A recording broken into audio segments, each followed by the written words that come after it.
Okay.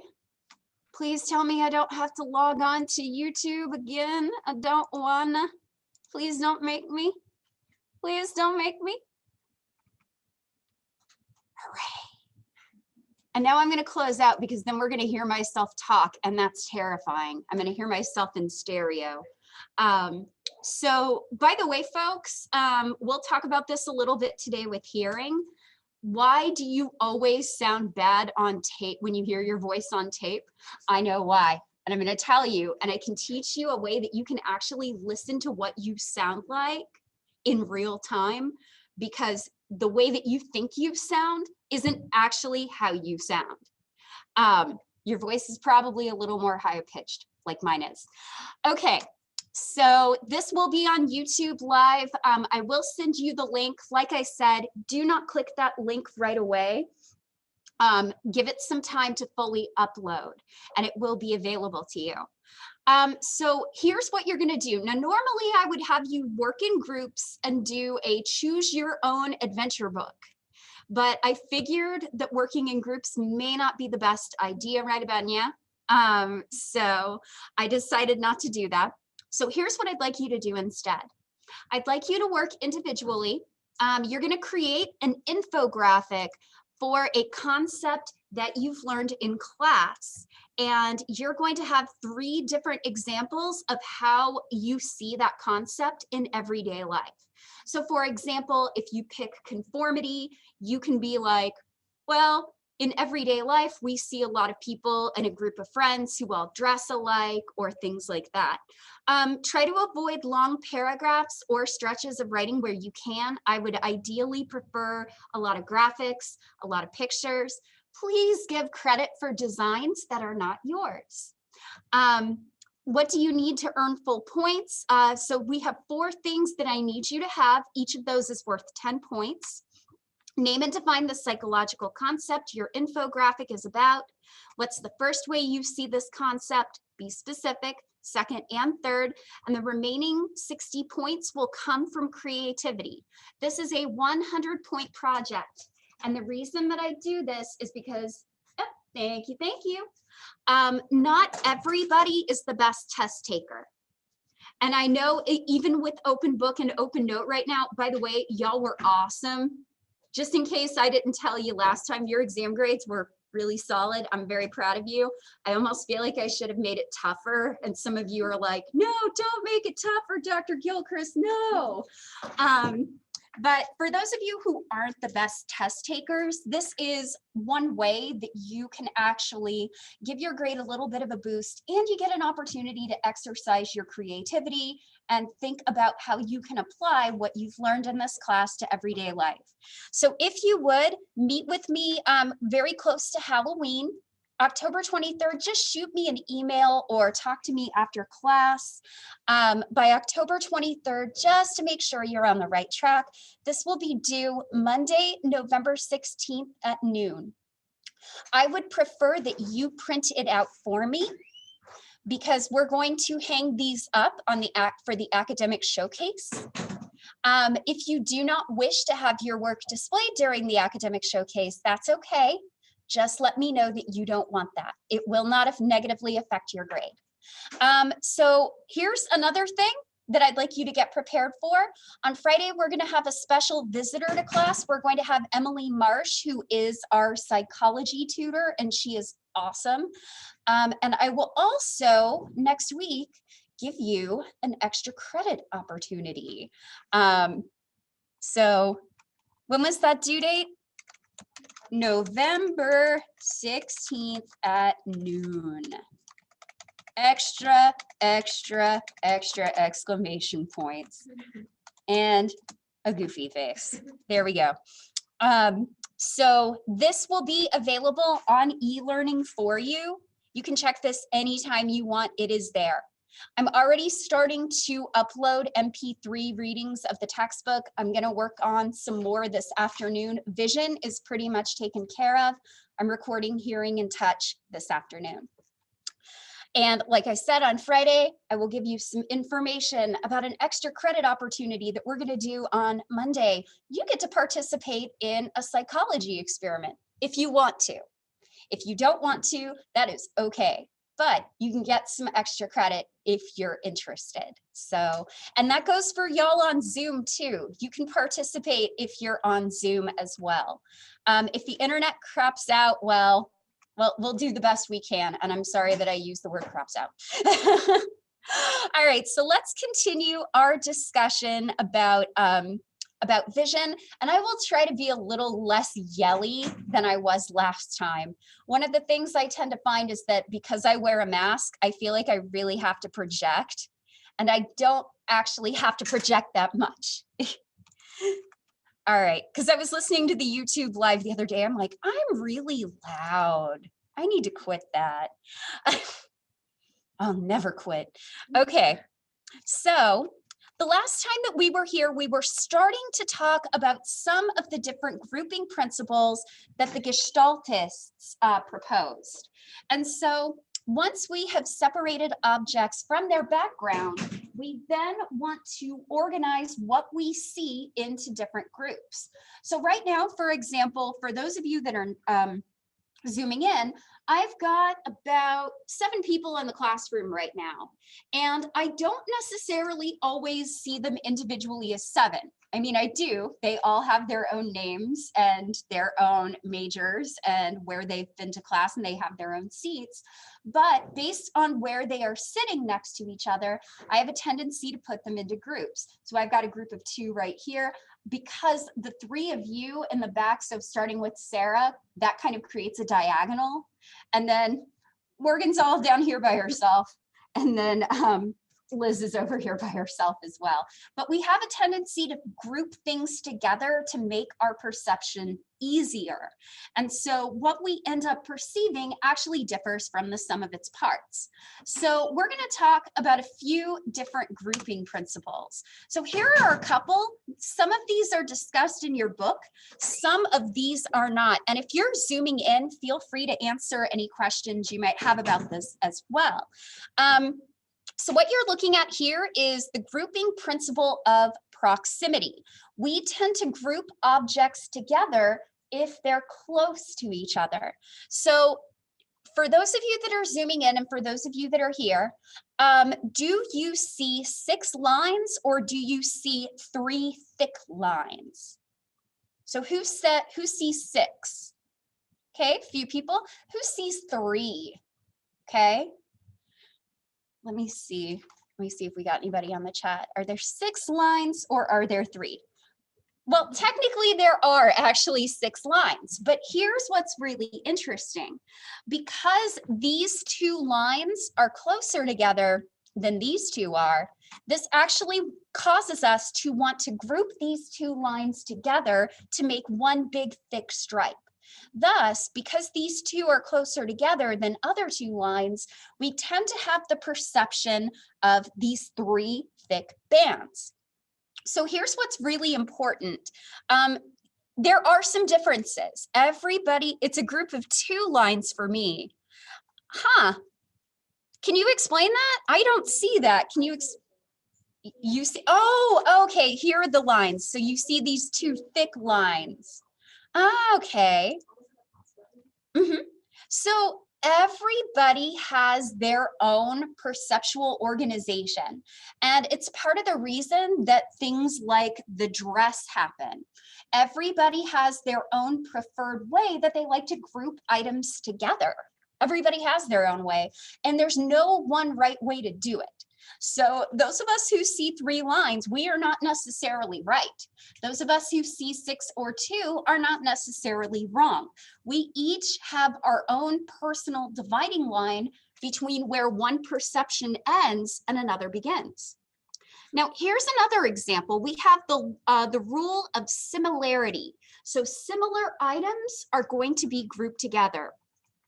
Most people, note that I said most, not all, most will perceive this as a column of triangles, a column of circles, and a column of triangles. We tend to not perceive this on the basis of row. Now, some of you will, but it's a lot easier to group these by column in terms of the similar shapes.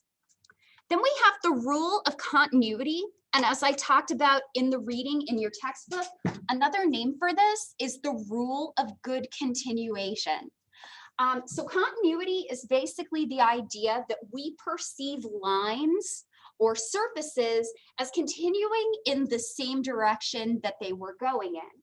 So you could perceive this as two different groups of semicircles. You could. So we have this one group of semicircles up here and one group of semicircles below. But what most people tend to perceive is a wavy line cutting through a straight line. We don't really have these sudden changes of direction or anything like that.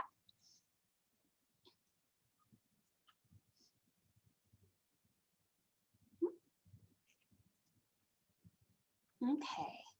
And then finally, we have connectedness. What do you see down there? I see dumbbells, but I also lift weights. So dumbbells is the first thing that pops into my mind. Maybe you see glasses. What did you see? Baymax. Baymax. Oh, your personal healthcare companion.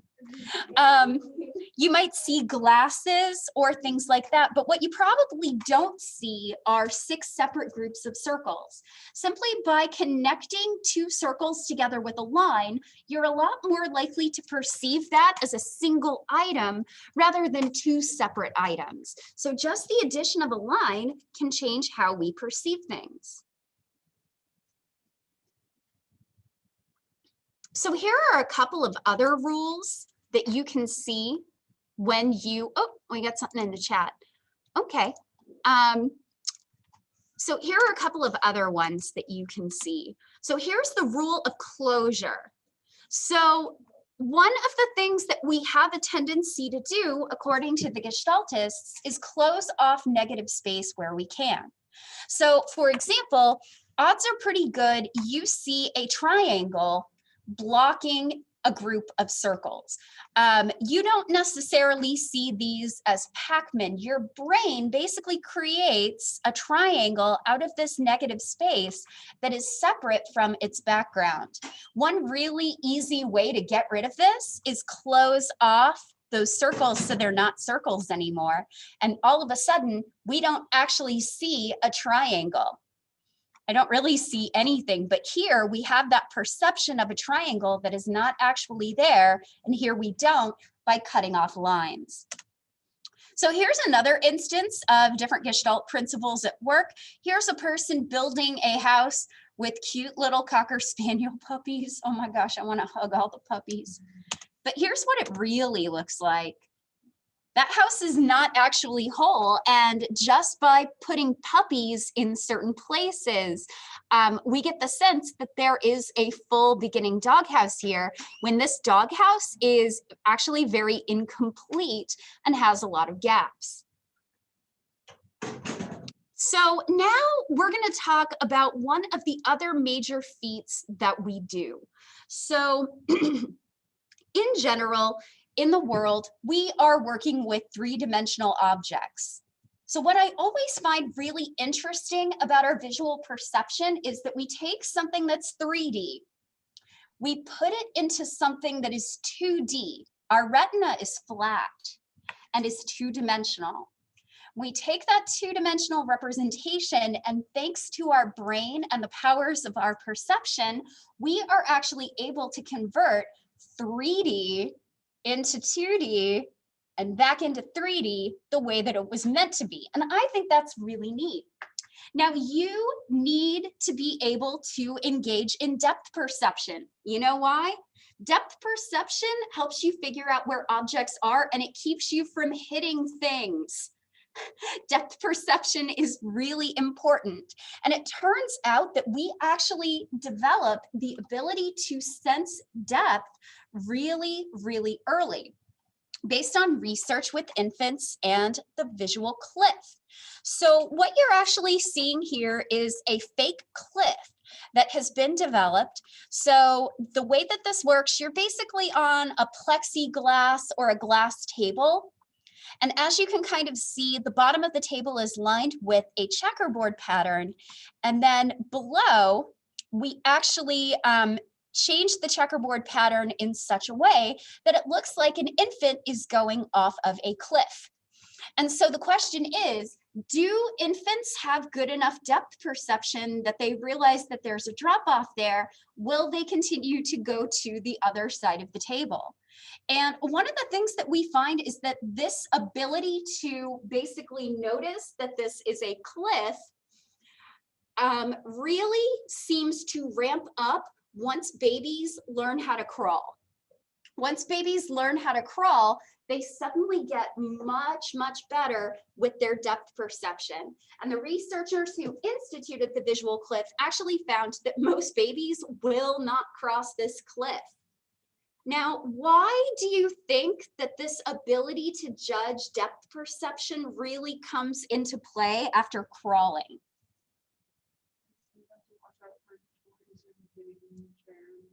Okay, so once you're able to move, you don't want to run into things. That's a good point, Morgan. Pandora? I mean, there's more of a danger in the crawling. Mm-hmm. Imagine that we didn't live in the 21st century and like you fall off a cliff and you actually die. Okay. It's a survival instinct. Okay. Because once you're able to crawl and kind of fall without falling, you have to be able to take care of yourself. So one of the things that we find is that when you're able to move, you're capable of falling. You're capable of hurting yourself. And for babies, they most certainly will. They will. They are learning how to navigate their world. They don't have a lot of motor stability at that age. This is going to happen. But the more experience you get with this, the better your depth perception becomes. So this actually develops really early. Now, other things for babies do not. Global motion perception develops relatively late, and biological motion perception also tends to develop really late.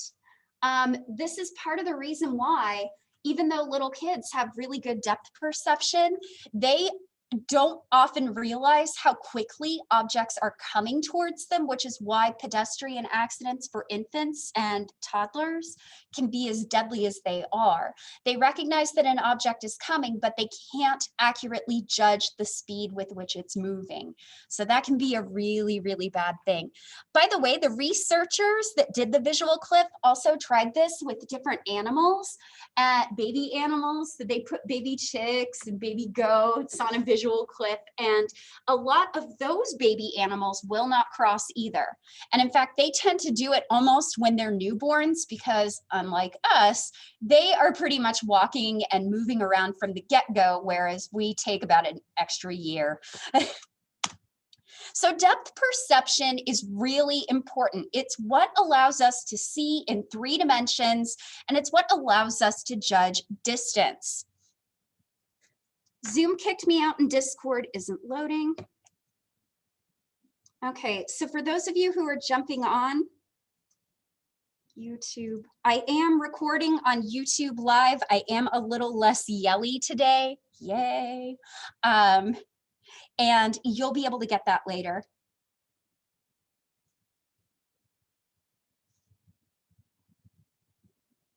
But I'm going to send a message to the students jumping on Discord really quick.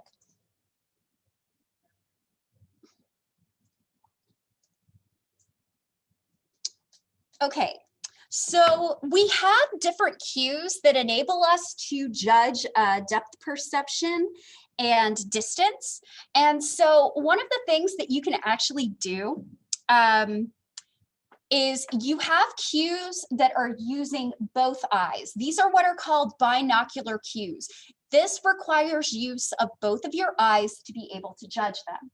The other thing that we have that we'll talk about in a little bit are monocular cues. They only require use of a single eye. So the very first binocular cue that we're going to talk about is something called retinal disparity. So I'm going to pause sharing.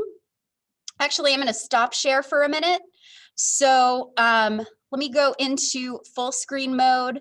I'm going to go into, I want to pin me. Pin me. I'm the teacher. Okay, So here's what I want you to do. If you're at home on Zoom or in the residence halls, you can absolutely do this. If you're here in class, you can do this as well. So this is a really simple way to talk about retinal disparity. So what I'd like you to do is I'd like you to hold up both of your index fingers, hello, and I'd like you to hold them really close to your face. So right now my fingers are about 6 inches in front of my nose. And actually what you might want to do is you might want to kind of cross your fingers like I am. You'll kind of see this a little bit easier. And now what I'd like you to do is take turns closing one eye and opening the other like I am, and watch what happens to the view of your fingers. Do they look like they're jumping around a little bit? They look like they're moving. So one of the things that we find is that each of our eyes occupies a slightly different place in our head. Our eyes are not right on top of each other. They're about an inch or two apart. And so because of that, each of them is getting a slightly different view of the world. Now what I'd like you to do is do the same thing, but I'd like you to hold your fingers out at arm's length. Now do the same thing you did before. They move a lot less, don't they? So here's the important thing. So retinal disparity is basically the idea that each of your eyes is capturing a slightly different view of the world. That difference between your eyes is going to be a lot more noticeable for objects that are closer to you versus objects that are farther away. So binocular cues are not very good for judging distance for objects that are far away. They tend to be much better for objects that are like right in front of our faces. So this retinal disparity, by the way, is part of the reason why 3D movies work the way they do. So with 3D movies, you actually have 2 different cameras that are occupied in 2 different spaces. And then each of them is capturing a slightly different view. They put those films together, give you some weird glasses, and that's how you go see overpriced 3D movies at the movie theater. When I was living in Atlanta, I went on a date with somebody to a 3D movie, and it was like $40 for movies and snacks. It was a cool 3D movie. Unlike a lot of other 3D movies, it was actually meant to be shown in 3D. Okay, so retinal disparity is basically exaggerated to help us see in 3 dimensions. The other binocular cue that we have is convergence. Oh. We don't pay for snacks at movies over here. Okay, so I do, and here's why. So this is me. I'm not being preachy. If you want to bring in your own snacks, that's fine. But I always buy snacks at the movie theater because when you pay for snacks, those actually go to the movie theater. Most of your ticket sales go to the studio. Like the movie theater does not really get a lot of money from ticket sales. They do get a lot of money from snacks. And we've got one tiny movie theater with awesome seats. Yep. That doesn't mean I'm judging you if you don't do that. Like sometimes there are things I want that the movie theater does not have. I went and saw Cats with Dr. Quick because we were looking forward to the train wreck. And it was indeed a train wreck. And she brought a big bag of cinnamon bears that we wouldn't have otherwise been able to get because the movie theater doesn't sell cinnamon bears. But I did buy a big bag of Sour Patch Kids because they are awesome. Sour Patch Kids are my favorite and they're vegan. Yeah, I know. I never said... Dr. Gilchrist likes to watch really bad movies. I have been to a live showing of The Room, y'all. I'll tell you about it another time. We need to move on. Okay. So one of the other binocular cues that we use to judge depth and distance is convergence. So basically, if you are looking at an object that is close, your eyes are going to kind of turn inward. So if you're looking at your nose, you're going to cross your eyes a little bit. I'm exaggerating for effect. If you're looking for objects that are farther away, your eyes are going to roll outward. So our eyes tend to move together for near objects and they move outward for objects that are far away. If you want to annoy your suite mates, try to watch their eyes while they're studying and reading and see if they're rolling inward a little bit. They probably are. But be discreet. Like lurk if you have to. But as I kind of mentioned, binocular cues work really well when we're distinguishing between objects that are close to us versus farther away. Your book rightly notes that if you're trying to make the distinction between somebody being 10 feet away or 100 feet away, your binocular cues really can't help you out at that point. But thankfully, we have what are called monocular cues. They require the use of a single eye, and those can help us out as well. But first, I want to show you some fun illusions with depth perception. Let's watch the mysterious floating cube. And then I'll show you the creepy T-Rex illusion. I love that. Nothing looks at me too much. Okay, so it looks like the cube is popping out and floating around. Check it out. It's actually concave. How cool. Ooh, yes, I appreciate your oohs and ahs. It's okay. You don't have to unsee it. Oh. No. Oh, I have to be logged in. Don't judge me for what I watch, y'all. I watch a lot. I like Bring Me the Horizon. But no, I was mostly gonna say I rode my exercise bike a lot last night and watched a lot of epic rap battles of history. It was awesome.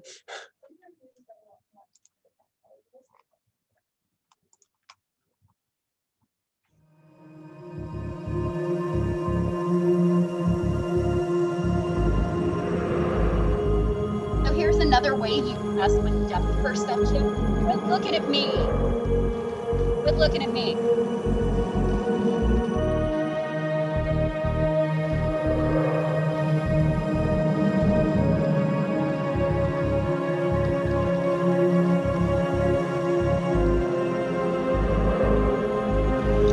Now there's me. They're multiplying.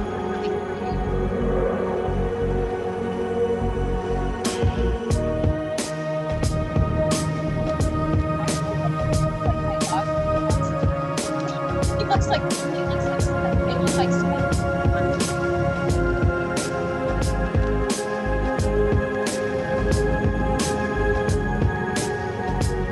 yup, exactly. Like, yes, sadly, I'm gonna eat all the popcorn. All right, here we go. We made a giant run.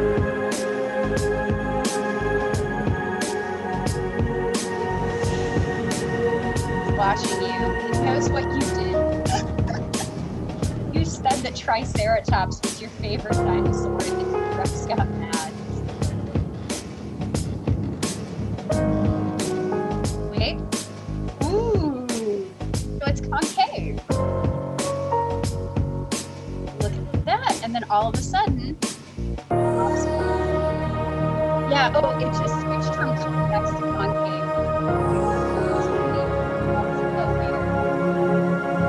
Like I was still kind of caved in, and then all of a sudden it switched. It's still concave. Oh, it's just switched. Oh, it's so weird. Like I can pinpoint the moment where it switches from popping out to popping in. Yep. So those are fun little illusions. My brain hurts now.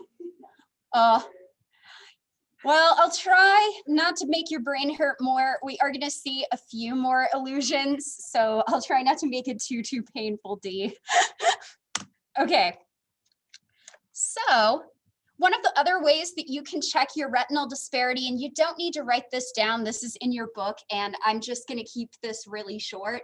You can create a finger sausage. So basically you can make a little floaty ball out of your fingers by basically relaxing your eyes and utilizing retinal disparity.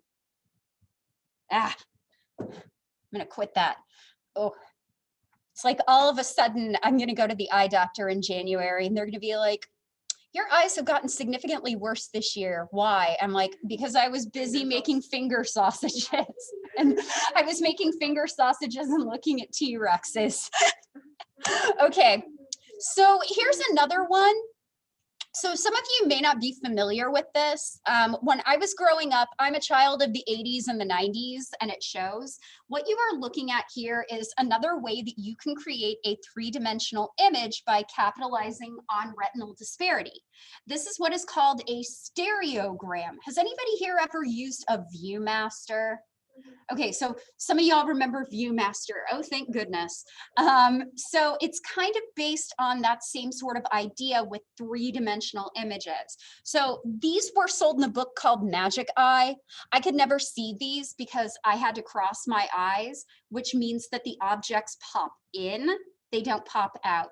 But if you're capable of relaxing your eyes enough, you might actually be able to see the image of a rose. I see a concave rose. It doesn't work for me.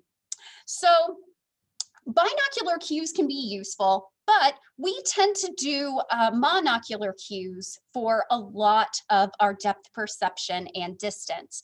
And these are depth cues that are available to just one eye. That means if you get a corneal abrasion and you have to walk around with an awesome eye patch for a little while, you do not have to worry about walking into a wall. Dr. Gilchrist is going to require cataract surgery probably within the next 10 years, and they can only do them one at a time. So I'm probably going to have to walk around with really cool eye patches. Arr.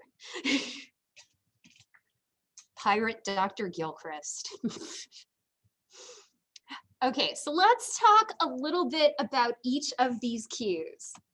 So one of the first ones, and I can't really demonstrate this because I would be violating social distancing and I'd also be walking away from the mic. And I don't want to do that for those of y'all that are zooming in. The last picture, I crossed my eyes and saw flying red birds. I think it's supposed to be a rose, but crossing your eyes inverts the image. So instead of popping out like it's coming towards you, it looks like it's retreating from you. I think the birds that you saw might have been the petals. I just know it's roses because I picked the slide, but I'm like, they don't look like roses to me either because the only way I can do that is by crossing my eyes. Can you go back to the slide really quick? Sorry. Oh, hey, no worries. You know how excited I get when I talk about depth perception. Like it gets me revved up. I'm very excited. And you don't need to apologize. I know I talk fast. Okay, so one of the first things that we know is that as an object gets closer and farther away from you, it is going to cast a different size on your retina. So for example, I'm going to go ahead and pause share for a minute. And I'm going to show you my face. Okay, so I've got this little pen in front of my face. And so right now I'm going to bring it up close to my eyes. Now, as I bring that pen closer to me, it grows. The image on my retina gets larger. Do I suddenly think, oh my gosh, through some mystical properties, this pen has suddenly started to grow? Run away from the growing pen. I don't do that. And the reason that I don't do that is because I have enough experience with pens to know what size they tend to be. So the idea is if it's getting closer, if it's getting larger in my retinal view, it must be because it's closer to me.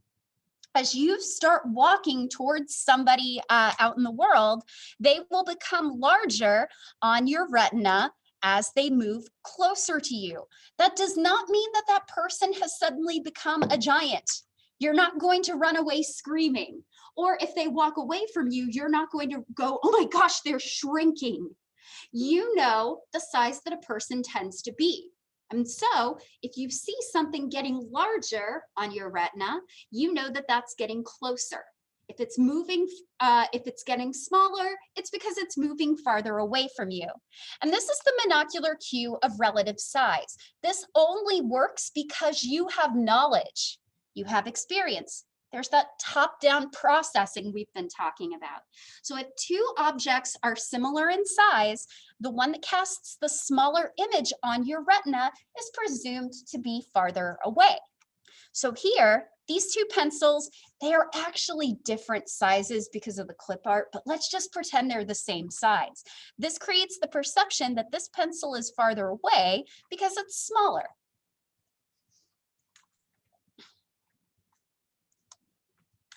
All right. Does anybody need some more time here? Okay. The other thing that we can find is interposition. Objects that are closer to us block other objects. And you're actually looking at a fun painting by René Magritte that basically plays with this idea of interposition. So Dee, I know you mentioned that looking at some of those illusions made your brain hurt. This one might really make your brain hurt. And part of the reason for that is that the horse is in front of the tree.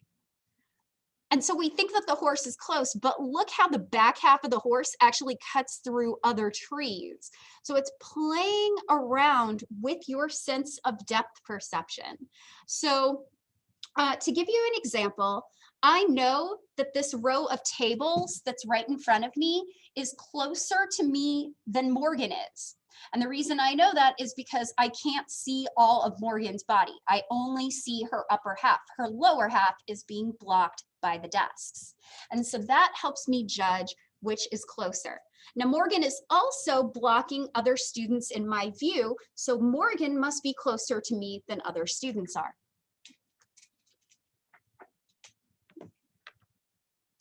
Okay. So here's another example. Can somebody tell me which object is closest here? The star. Now, why is the star the closest one? Because it's blocking the pink rectangle, which is blocking the moon. Which is the farthest away? Well, that's the smart alecky answer, but technically, yes, the black is actually the farthest away because it's blocked by everything. But technically, if we're talking about the objects, the moon is the farthest away.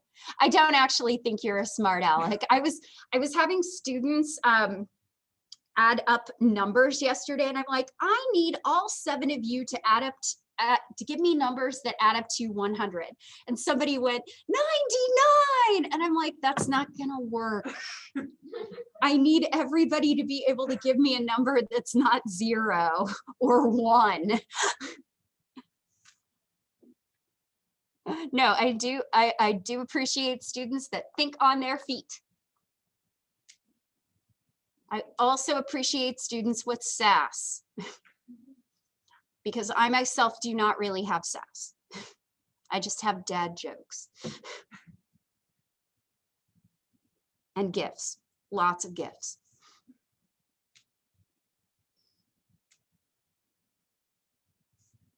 Okay, so what you're looking at here is an image by a visual imaging or a visual working memory and a visual imaging researcher, Sean Becerra. This is relative height. Generally, objects that are higher are judged to be farther away. So the peak of this hill and these mountains, so to speak, are farther away than the white background. And this hill in particular is going to be presumed to be farther away than this one.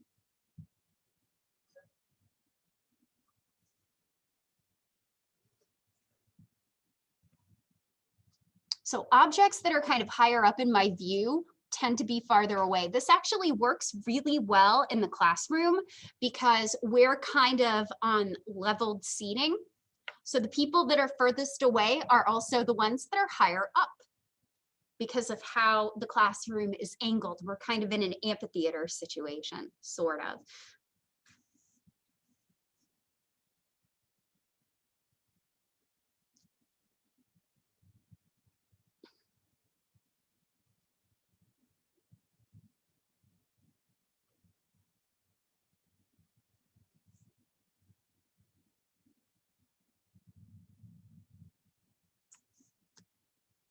Okay, does anybody need some more time? Okay, so this is one that you can do if you are a passenger in a vehicle. Please do not do this if you're driving. Your eyes should be on the road and not on objects flying out of your window.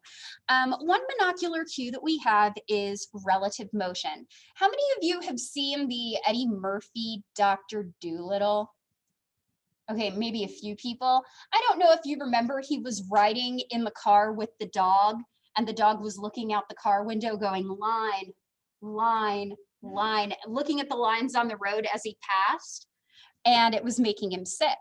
But you can actually do something like that for relative motion to actually judge how far away you are from things. So one of the things that we know is that if you're a passenger in a vehicle, and you're moving this way, following this arrow, objects that are closer to us move very quickly, and they tend to move in the opposite direction that we are moving. So if you're a passenger in a car, what you'll tend to notice is that the lines that are near you and the grass that is near you on the highway will be moving very, very quickly and in the opposite direction of you. However, objects that are farther away tend to move more slowly, and they move in the same direction as you. So that can include trees that are far away, that can include mountains, depending on where you are. One of my favorite ones is to, if I'm a passenger in a car, is if I'm driving at night, look at the window and see if the moon's following me, because it usually is, because the moon is very far away.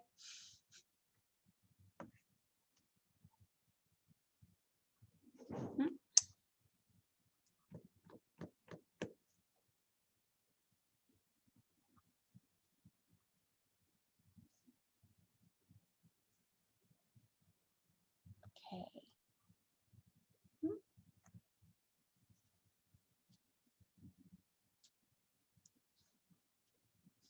All right, is everybody good? All right. So one of the other things that we can find is linear perspective. So parallel lines like railroad tracks will appear to converge in the distance. And the closer that those two lines appear to converge, like the sharper that angle is, the farther away this is presumed to be. The freight elevator for the man who has everything. And it goes on into infinity.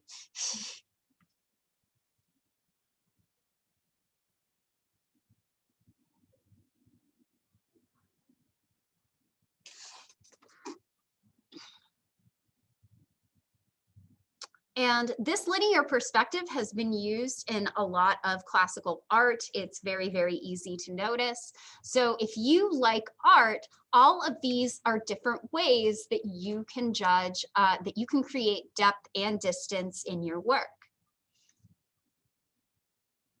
So I think, I don't know how Professor Booth teaches it, but I know for a while we had a professor that taught 2D and 3D design, and she actually had her students go through the different Gestalt principles and make art based on that. And these kind of cues as well. All right, we're almost done. So here's some stuff to kind of get prepared for. Finish up reading chapter 5 if you haven't done so. We are going to be starting chapter 6 probably tomorrow if we have time, and I think we will. Chapter 6, we're going to talk about learning and conditioning. This is probably going to be one of the trickier chapters just because of the terminology. I'm happy to talk you through it though. Okay, so light and shadow. So light and shadow can be used to create a sense of depth or a sense of distance. So one of the ways that we kind of do this is with makeup. So we use contouring, although I think contouring's been kind of out for a little while. You use those darker sticks of color to create additional depth and distance. And you use highlighter to basically bring that a little bit closer to the eye and give it a sense of depth as well. And I don't know if y'all remember this, but back in the early 2000s, you remember how jeans always had like that one like white line in the center of the leg that was usually sandblasted? So the reason that they did that whiter stripe in the center of the leg was to basically create a more slim looking leg, a more shapely leg, because of the principles of light and shadow. All right. So one more slide and then we'll call it a day. Does anybody need me to go back at all? Okay. So one of the things that we find is that in our visual world, objects are always changing. So I want you to imagine that I go over to, I want ventilation. So I'm not actually going to do this, but let's say I open the door and then it started to close. It's going to change its shape on my retina as it moves toward closing. Now, shockingly enough, you don't see me going, oh my gosh, the door just became a brand new thing. How did this happen? I don't do that because of perceptual constancy. And it's happening now, like the sun is going down at like 7 o'clock, and in about a month, it's going to be going down at about 5. So if I drive my car here during the day, and then I go get my car in the evening, it looks different because there's no light. And my car is going to look different because there are fewer light waves bouncing on it. But I don't go, oh my gosh, somebody stole my Ford Fiesta and replaced it with a brand new one that looks slightly different from my car. Nobody does that because we have constancy. So the next time that we come here on Friday, we're going to finish up sensation and perception, and we're going to talk about perceptual constancy. We perceive objects as being unchanging even when they change, their lighting conditions change and their retinal images change. This is true for shape, color, and size. So everybody, if you had a little trouble checking in, I will be putting this on YouTube. Give it some time to fully upload. Hopefully I'm less shouty today. But you can take a look at this anytime you want. It should be a pretty good link. And I will see you all on Friday. We'll talk a little bit about tutoring and an extra credit opportunity, and I will see you all then. All right, bye y'all.